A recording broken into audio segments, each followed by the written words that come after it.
เป็นเหตุการณ์ที่น่าประทับใจและมีความหมายความสำคัญอย่างยิ่งสำหรับสายพัวพันมิตรภาพลาวไทยการเสด็จเยี่ยมชมศูนย์พัฒนาและบริการด้านการเกษตรห้วยซ้อนห้วยซัวหลักซ.2ในครั้งนี้บ่เพียงแต่เป็นการเยี่ยมยามทางรัฐกิจเท่านั้นแต่ยังเป็นการสืบต่อมูลเสื่อแห่งการร่วมมือด้านการพัฒนาที่ยาวนานศูนย์ห้วยซ้อนห้วยซัวถูกสร้างตั้งขึ้นตามพระราชดำริของพระบาทสมเด็จพระเจ้าอยู่หัวภูมิพลอดุลยเดชรัชกาลที่ 9 เมื่อปี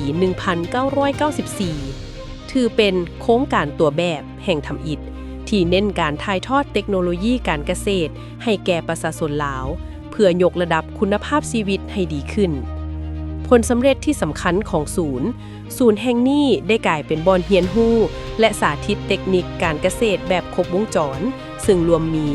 การผสมพันธุ์สัตว์การปรับปรุงพันธุ์งัวหมูและสัตว์ปีกให้แข็งแรงและให้ผลผลิตสูงการปลูกผังการสาธิตการปลูกพืชผักนอกฤดูการนำไส้ปุ๋ยชีวภาพและการคุ้มครองระบบน้ำการประมง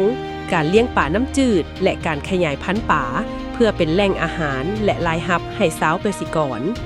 ศูนย์บ่ได้เพียงแต่เฮ็ดเวียกภายในเขตหลักเสา2เท่านั้นแต่ยังได้ส่งพนักงานวิชาการลงไปช่วยเหลือชาวเกษตรกรในเขตอ้อมข้างอีกด้วย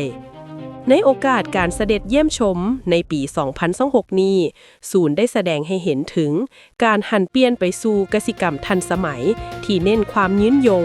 ซึ่งสอดคล้องกับทิศทางการพัฒนาเศรษฐกิจของสปป.ลาวที่อยากซุกยู่การส่งออกผลิตภัณฑ์เกษตรที่มีคุณภาพ